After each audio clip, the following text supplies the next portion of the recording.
On Tuesday, September 30th, 1975, at about 10 p.m. in the evening, a night watchman was called over to a white Fiat 127. A woman walking by had asked him to investigate because she could hear strange noises coming from the car and she was scared. This was a very well-to-do neighborhood of Rome, a suburb of villas and nicely dressed women walking small dogs and keeping to themselves. When he approached the car, he realized the woman was right, and thank goodness she had called him over. Something terrifying was coming from inside, and whatever it was, he didn't want to confront it alone. Working in security, he had become familiar with code words. He radioed the nearby carabinieri that performed vigilance checks on the area and kept Trieste safe for its wealthy residents. He said, Cigno, c'è un gatto che miagola dentro una 127 in Viale Pola. The strange translation would be, Swan, there's a cat meowing inside a 127 on Viale Pola. This was back when journalists would scan radio communications looking for a scoop, and that night this strange call would be intercepted by photojournalist Antonio Monteforte. He rushed to the scene and was able to photograph the opening of the trunk. His picture immortalized a cruel and vicious crime, an absolutely senseless murder of one teenage girl and a second teenage girl tortured and beaten to the point where her physical trauma was irrelevant next to her psychological damage from which she never fully recovered. This is the story of Donatella Colasanti and Rosaria Lopez. This is the story of the Massacro del Circeo.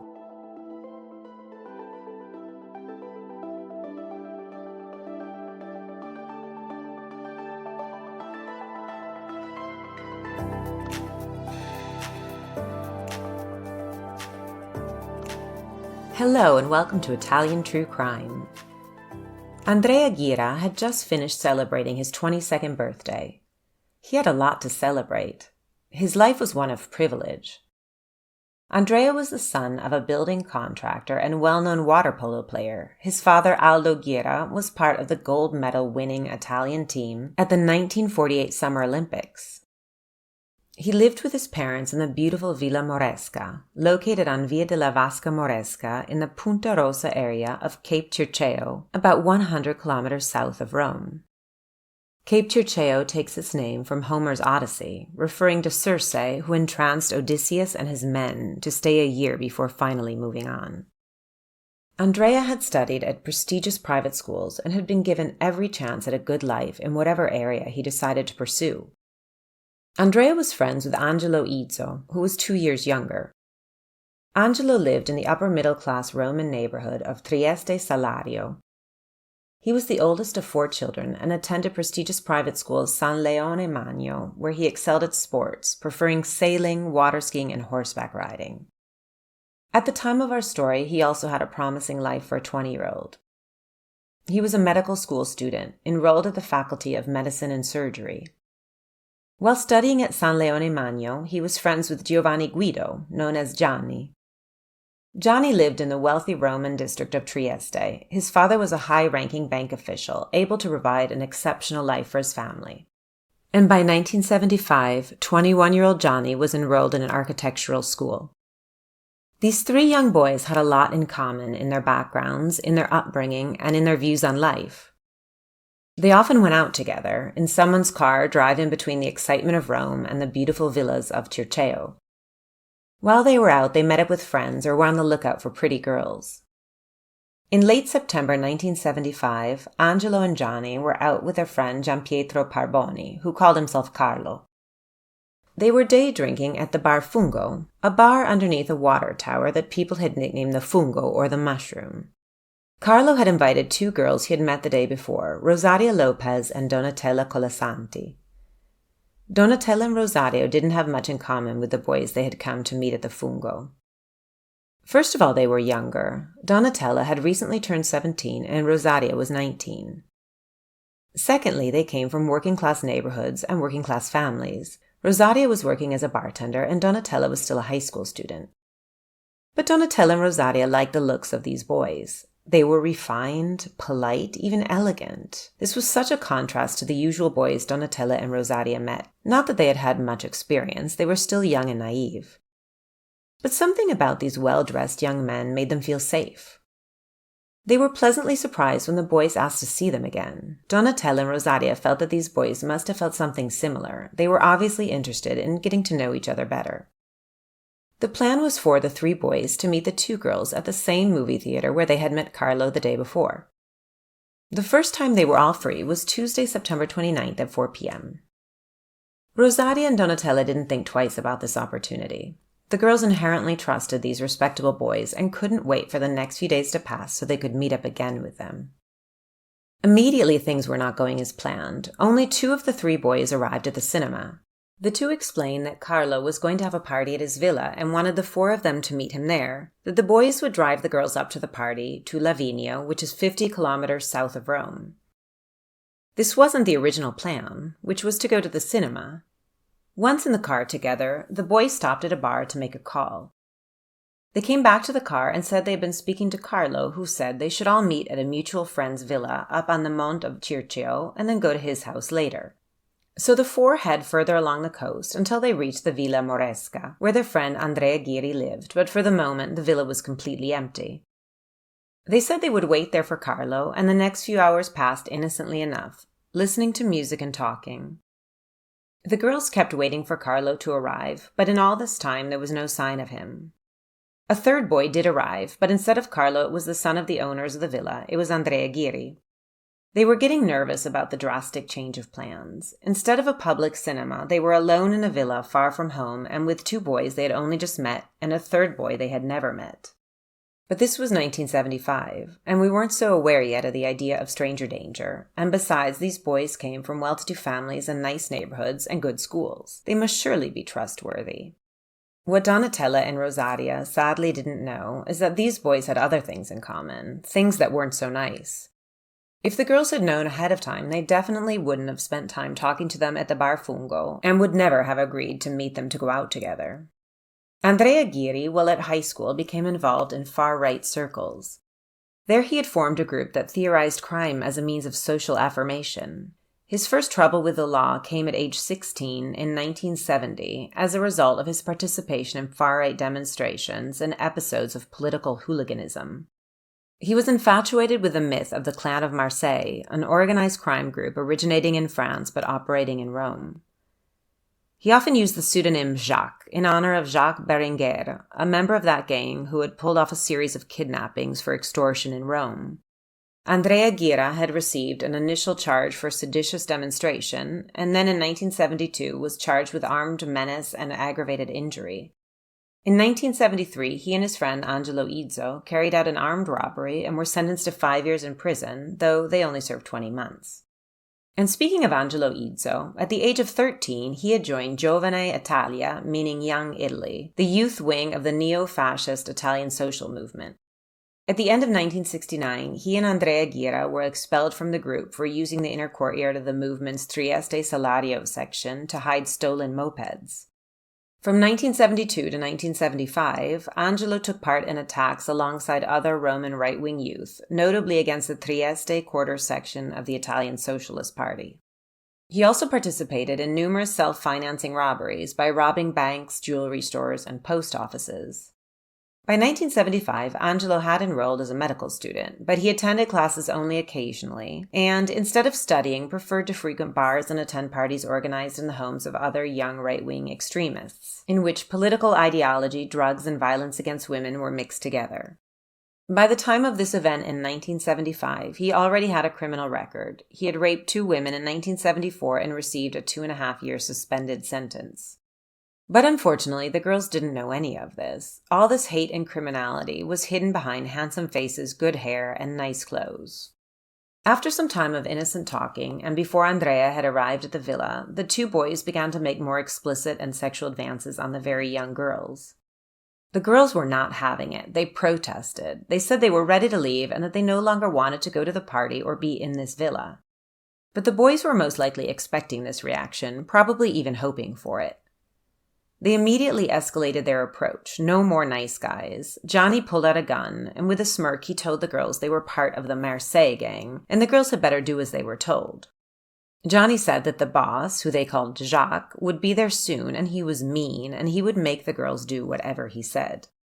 While they were waiting for Jacques, the boys decided to lock the girls in a bathroom, and here the girls stayed together, huddled up and crying, not having any way to contact family or escape.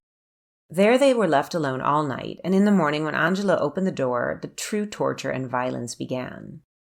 The girls were drugged, beaten, and assaulted for a day and a night. At one point, Jacques, aka Andrea Ghiri, left for a few hours to have dinner with his parents at a restaurant in Rome. After over 24 hours of pure evil and wickedness, Rosalia was brought to an upstairs bathroom where she was drowned, finally ending the depravity. Donatella, on the other hand, was proving too resilient. They had tried to strangle her with a belt, but for some reason she kept living. In a moment of distraction, she reached for the phone and tried to call the police, but they caught her and knocked her on the head with the handle of a gun. Here she made the life-saving decision to use this moment to play dead. She was still coherent, believe it or not, and later was able to give police a full recounting of the tragic events. It seems almost impossible after all she had been through.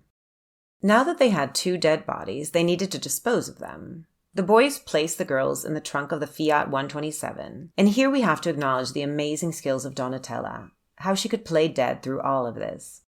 Donatella from the trunk could hear the boys singing, laughing, and joking during the drive from the Villa Moresca to Rome. Their plan was to dump the bodies in a bad part of Rome, fairly close to their home, so it would look like they had been out and gotten beaten up by some bad types. But they were hungry, and when they arrived near Gianni's home in the fancy part of town known as Trieste, they decided to park the car and have a nice dinner, thinking they had plenty of time to dispose of the corpses after dinner. Of course, these boys ended up in a fight that evening. They came across a group of young activists from the Communist Party and ended up in a fistfight with them. In the meantime, when Donatella felt for sure that the boys were far from the car, she gathered all the strength she had and kicked and screamed until finally the fateful moment when the Carabinieri were called to come and investigate and saved her life. Her injuries were serious, but from those she fully recovered. What she could never recover from were the emotional and psychological trauma she had experienced in those 35 brutal hours in that beautiful villa on the sea. Angelo and Gianni were arrested within a few hours, while Andrea, alerted by a tip, went into hiding. The next morning, the Carabinieri discovered Andrea's mother and brother near their Villa Moresca home and speculated that Andrea had warned them and asked for help in making any traces disappear. In the meantime, Andrea Ghiri was on the run. He had managed to flee to Spain, where he had enlisted in the Spanish Legion in Madrid under the fake name of Massimo Testa de Andres, Andres being the Spanish version of his first name Andrea. During his Spanish military service, he developed a drug problem, and on May 28, 1980, he began a 6-month sentence in prison in Cadiz for an alleged crime against public health, which is all we know about that crime. In 1982, Andrea was assigned to special operations in Malaga before being sent to the Spanish outpost in Morocco, Melilla, where he suffered numerous penalties for possession and consumption of drugs. On July 21, 1993, he was admitted to a military hospital, possibly for a head tumor, and was forcibly retired due to his poor psychophysical condition.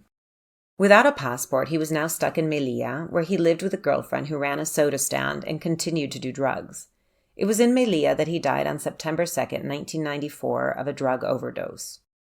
His body wasn't found for an entire week. He was buried in the local cemetery in Morocco. He never had to face up to his crimes against Donatella and Rosaria. He got away with murder.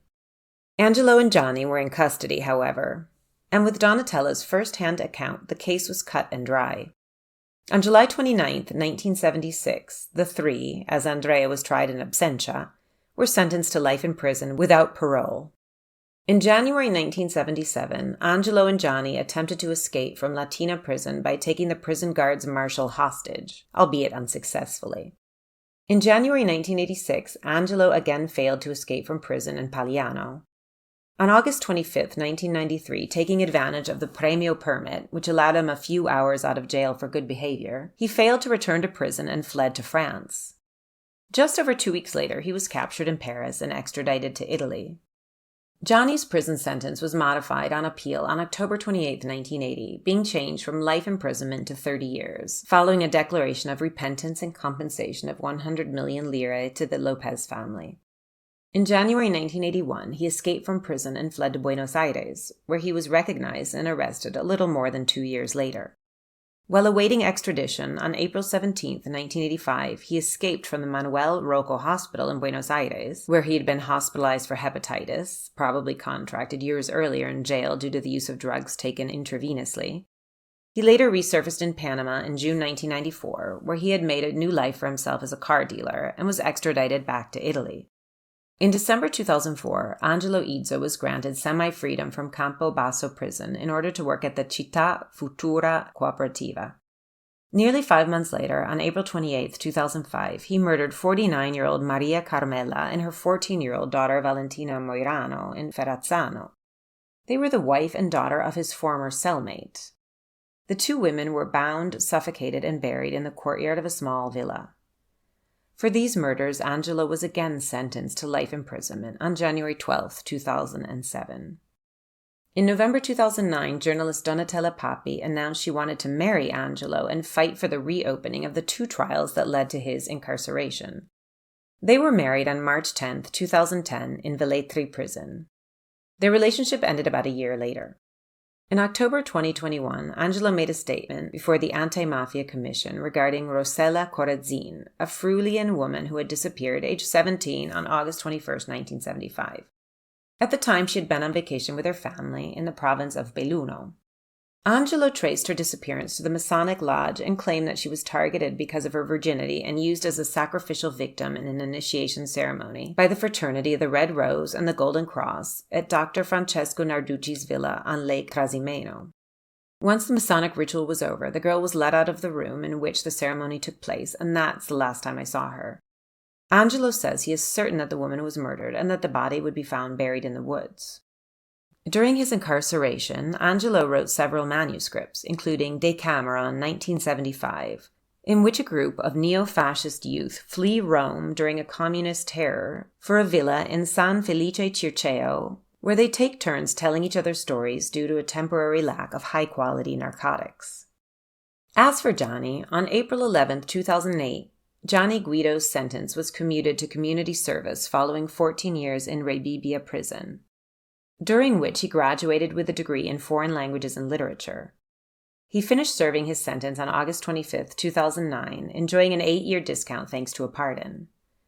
Letizia Lopez, Rosaria's sister, reacted negatively to this development, complaining in particular about Gianni's long periods of absconding abroad, the absence of any signs of repentance on his part, and judging his detention regime to be insufficiently rigorous. It is absolutely insane regarding the brutality of the crime that they were both able to leave prison early, and it is tragic that Andrea never faced any consequences. Thank you for listening to Italian True Crime, the English-language true crime podcast for Italophiles. In a story as tragic and brutal as this one, the only people that deserve talking about are the heroes of the story, in this case Rosalia and Donatella.